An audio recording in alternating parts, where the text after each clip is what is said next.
8-digit bins. Who thought we'd be talking about the number 8 at a community meeting?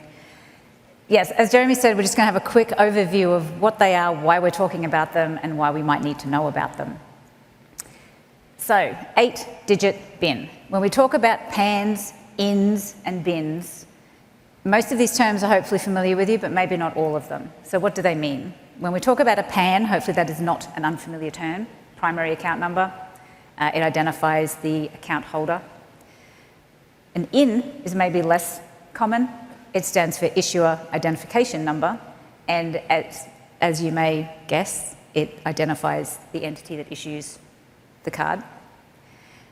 Both of these numbers, the PAN and the IN, are part of a standardized global numbering scheme which is defined by an ISO-IEC standard. Now, ISO is the International Organization for Standardization, IEC, International Electrotechnical Commission, and it is their standard that defines the format for PANs and INs. Now, where does BIN come in?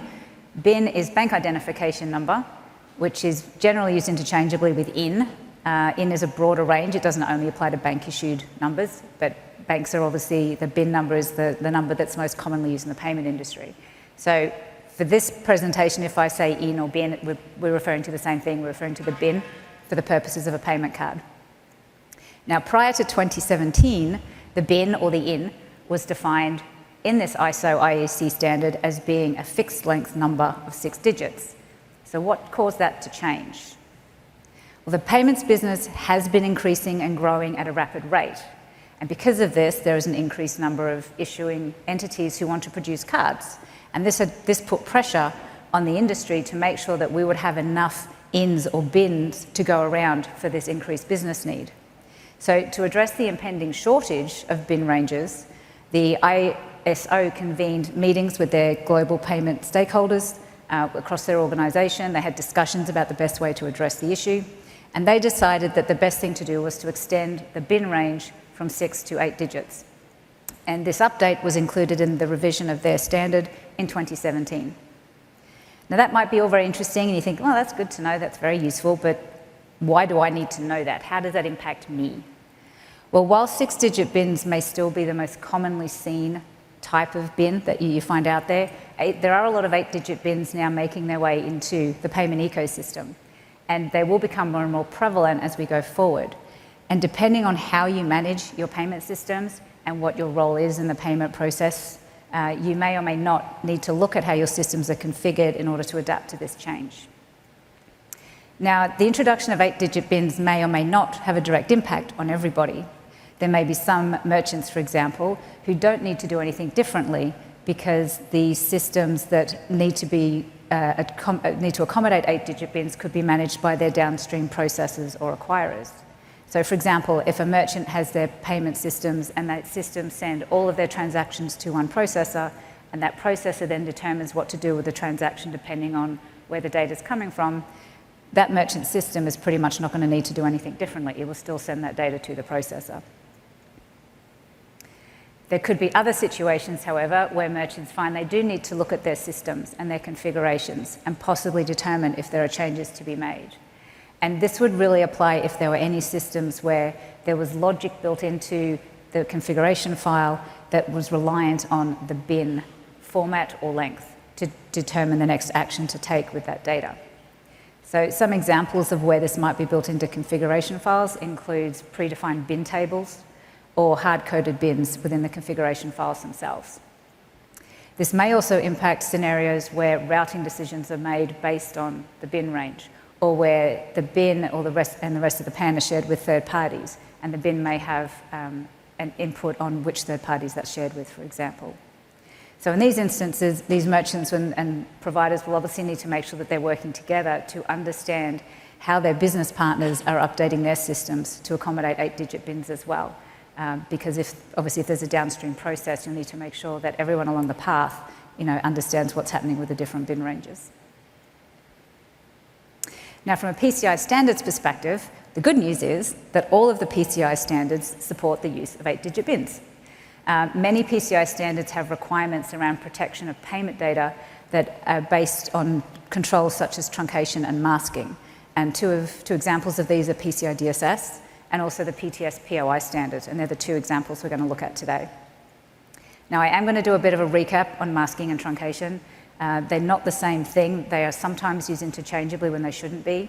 From the context of the PCI standards, they both apply specifically to the pan, but they do have a different effect on the environment where they're applied. So let's look at a very technical example. We'll start with truncation. Truncation is where a segment of the pan is removed completely.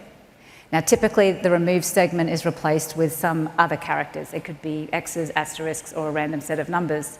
But the point with truncation is that that segment is gone, it's removed. The process of truncation isn't reversible within that truncated pan, which means you cannot get those pan digits back. The cupcakes are gone. You cannot get them back unless you recreate the pan from another source. It would have to be recreated completely because of the truncation that's gone. So truncation is used when you're storing pan and you don't need to keep the full pan. Now, masking, on the other hand, is less about removing the digits and more about hiding the digits. So in a masking situation, certain numbers of digits are hidden so that the person or the system or the program that needs to view those digits only sees the digits they need to view. But the full pan still exists somewhere on the back end. And the system that identifies or defines what the masking format is can also be configured to show a different format, which may include the full pan, because the full pan still exists on the back end there somewhere. So masking is used when you're looking to display only the digits that are needed for a particular role, person, or system, but you also have a business need to retain the full pan for some reason at the back end as well. Now, from a PCI DSS perspective, there are requirements for both masking and truncation, and both of those requirements support all types of bin lengths, including 8-digit bins. If we look at masking first, the baseline format for masking in PCI DSS is slightly different from version 3.2.1 to version 4. In version 3.2.1, the baseline format is to mask digits of the pan such that only up until the first 6 and last 4 are left displayed. For version 4, this was changed slightly to be up until only the bin and the last 4 are the digits to be displayed. Now, again, these are baseline formats that are defined in the requirement. Both versions of the standard, in fact, the standard has had this for quite a long time before 3.2.1 as well, but both current versions of the standard also support masking formats that display more digits of the pan than is defined in those baseline formats. All it requires is that there is a documented business reason that explains why that person or role or program needs to see more digits of the pan than defined in the baseline. The underlying concept here for the masking requirement is that whatever approach is used, whatever format is used, it's used as needed for a specific business function. So whatever that business function is, that should define what masking format is used. From a truncation perspective, the PCI DSS requirement is about rendering pan unreadable, and truncation is one method you can do that to meet that requirement for rendering pan unreadable where it is stored. Now, the intent here is that if the organization is storing only a truncated pan and the system that pan is on is somehow compromised, if an attacker bypasses the access controls or exploits a vulnerability and gets access to that system, they won't be able to retrieve the full pan because only the truncated pan exists on that system. So that's how that requirement is different than masking. Now, because the truncation formats vary for the different participating payment brands, and each payment brand defines its own formats for truncation of their pan ranges, we don't have the specific truncation formats defined in the standard itself. We have them defined in an FAQ. And currently the FAQ on our website that has these formats is numbered 1091. It's actually been there for quite a while as well. And we updated this FAQ in 2017 so that these formats were supporting 8-digit bin ranges, because that was when that ISO standard was updated, so we knew that 8-digit bins were coming. We've also updated it a few times since then. If you've kept an eye on it, you've probably noticed 2 or 3 updates in a couple of month period recently. And that was to make sure that it had the most up-to-date current information for each of the different PCI participating payment brands and what their acceptable truncation formats were. Now, one key point that I just want to note with this FAQ, if you haven't read it yet, I certainly recommend going and have a look at it, because separate to the table itself, which has the formats, there's a couple of paragraphs that provide really useful information on the intent of these formats. And one of those key points is that the formats in this table are really the maximum allowable digits that should be exposed only where there is a business need to expose them. just because the particular brand may support exposing more digits for the purpose of supporting 8-digit bins, if you don't need to expose that many, you shouldn't have that many digits uncovered. The minimum number of digits should be retained and the maximum truncated or removed from the pan for the security of that pan. There's another FAQ that I'll just touch on really quickly, which is 1492. It provides specific guidance for PCI DSS on the masking and truncation requirements, and it also focuses on understanding the business need for wherever you're displaying or retaining the pan. Now, when you have multiple truncation formats in the same environment, there's an additional thing to keep in mind. As well as making sure that your individually truncated pans meet the right format, you also need to consider the cumulative impact that having different formats in the same environment could result in. If you have different truncation formats applied to the same pan, you want to make sure that you're not inadvertently exposing more digits to that pan than you intended. And just have a look at a quick example of what I mean by that. Let's say this is your pan. You have it truncated on one system, such that in this case, the first 8 last 4 digits are retained. On another system, it retains the first 10 and last 2 digits. Now, both of these formats individually meet the particular brand's truncation format, who owns this pan, but when you have them in the same environment, you'll see that the number of pan digits exposed is more than what is permitted by that truncation format. Now, this is obviously an important thing to keep in mind, because if you have this in your environment, this pan is no longer considered fully truncated. It is more exposed than the standard or the FAQ provides in its format options. And it also means, from a scoping perspective, if you were intending to keep these truncated pans out of scope, but they're in the same environment, you'll need to make sure that there are controls in place that prevent correlation of those digits, and that there are controls in place to prevent the exposure of more than the allowed digits in order for those pans to continue to be considered out of scope. So if you're thinking, okay, this is all, what do I need to do? I understand I've got 8-digit bins now, what do I have to do about them? The first step to take is to look at your environment. To know if and how 8-digit bins will affect you, you first need to know how you use pan, and therefore what are your business needs for retaining digits. So have a look at all your flows of payment card data. Look at where you keep digits of pan or display them and the business need for that. Also work with your business partners, your processors, your acquirers, any other third parties that may be involved in transaction processing, or for routing decisions, or any other downstream purpose that may be relevant to the pan and the bin range. Once you have that information, you can implement the right formats for truncation and masking that meet all your business needs while still exposing the minimum number of digits. And also remember to confirm if there is any cumulative impact to having different formats in your environment, so you're not inadvertently reducing the security of the truncation or inadvertently making scoping misdecisions. And then finally, it's a good idea to document all of the instances of where you have pan and the truncation and masking formats used. What is the format used? Where is it used? And why was that format used? What is the business reason for that format? Now, from a PTS POI's perspective, this is another standard that we had a few questions about once the 8-digit bin announcement and the update was made, how this affects POI standards.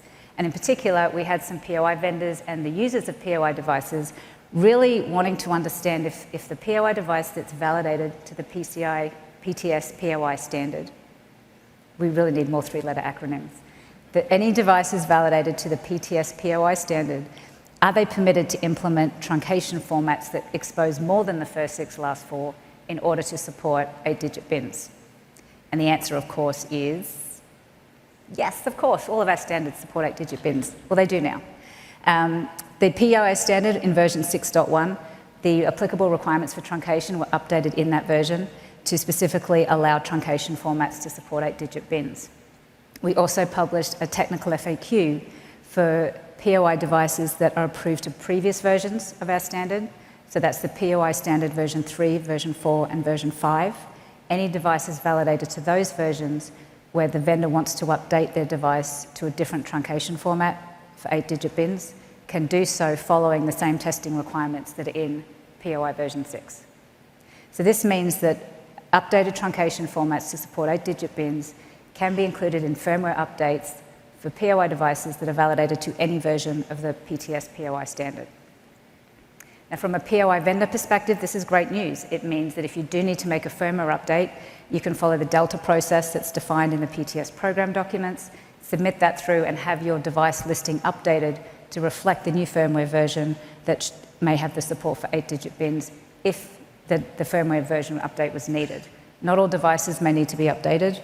Depending on what's in there now, they may already be able to be configured to support 8-digit bins. But follow the Delta process. It's there to help support vendors get these updates made on their listed devices as quickly as possible. Now, if you'd like any more information about 8-digit bins, we do have some more resources on our website, as well as the FAQs that I mentioned earlier. There are a number of additional FAQs that you can find on the subject of masking and truncation. If you do a search for the word bin or truncation or masking, you'll pretty much get the whole collection of them that way. We also have a blog post that we published last year, which provides an introduction to 8-digit bins and some thoughts and considerations for what to keep in mind if you're looking at your environment and how it might be affected. And then if you're looking for any resources specific to a standard, some standards have technical FAQs, such as the PTS POI standard. Look there. If there's any considerations that are different for 8-digit bin versus 6, that's where you'll find some updates.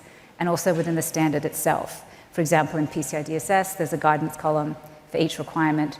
For the requirements for masking and truncation, you'll find specific guidance to those requirements there as well. So to summarize the subject of 8-digit bins, I guess the end message here is that they are here. We need to be aware of them and get used to them. And it's important first to understand how you use PANs in order to understand how much you need to know about how you use PANs for 8-digit bins. Ultimately, from a PCI perspective, the goal is to support truncation and masking formats that retain only the minimum number of digits that you need, but to support your business needs. So we do want to make sure we're protecting the PAN while still supporting your business needs, and that's what our standards have been reviewed and updated, where it wasn't clear if that was supported. It should be clear that it's supported now, because all the standards do support that option. So I encourage you, if you'd like more information, as I said, look at those resources, review our FAQs, come and talk to anyone at the council. If you're looking at a specific standard, you can use the program emails to reach out to get the subject matter expert on that particular standard or program to point you to the right resource or FAQ and to help answer any of your questions about 8-digit bins. So that's it. I hope that's been helpful. Thank you very much.